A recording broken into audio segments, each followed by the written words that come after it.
the 1.3 million British nationals living and working in the EU.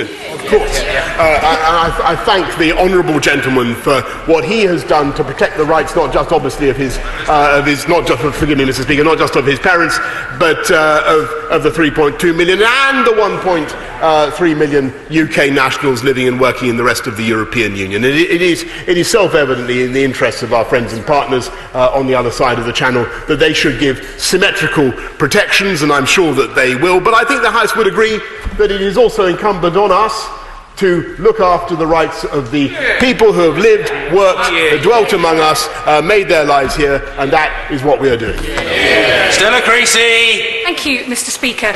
Some unkind fellows have suggested the new Prime Minister doesn't do detail, but I heard him just admit we've already spent £4.2 billion as a country on stockpiling medicines, lorry parks and fridges in the event of no deal. Now, he said that the Chancellor has confirmed all necessary funding will be made available if we continue no deal preparation. So can he put a figure on that number? Because I'm sure he wouldn't come without an idea as to what it is. I thank you. Of course, the honourable lady is not quite right, because the figure she refers to is not the amount that has been spent, but the amount that was allocated by the previous Chancellor of the Exchequer. And may I make a point that I think the House should reflect on about this expenditure and what we're trying to do now in getting ready for a no-deal Brexit. Not that we want it, but we must get ready for it. It is that under any circumstances in the next few years, it will be necessary for the UK to extricate itself from the customs union and the regulatory orbit of Brussels. And that will require changes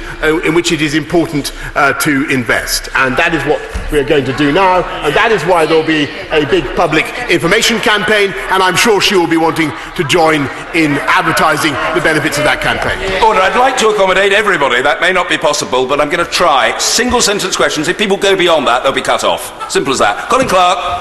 Thank you, Mr. Speaker. The Prime Minister visited Aberdeen and saw the successful oil and gas industry, which by delivering hydrogen can deliver net zero. Does he agree this is an industry supporting 280,000 jobs he will get behind? And I congratulate my honourable friend on what he is doing to support our hydrocarbon industry in Aberdeen and thereabouts. And clearly, that industry has a great future, and can be used additionally to help reduce our carbon footprint as well. Emma Lilbach. Mr. Speaker. As Prime Minister, his trademark bluff and bluster won't wash.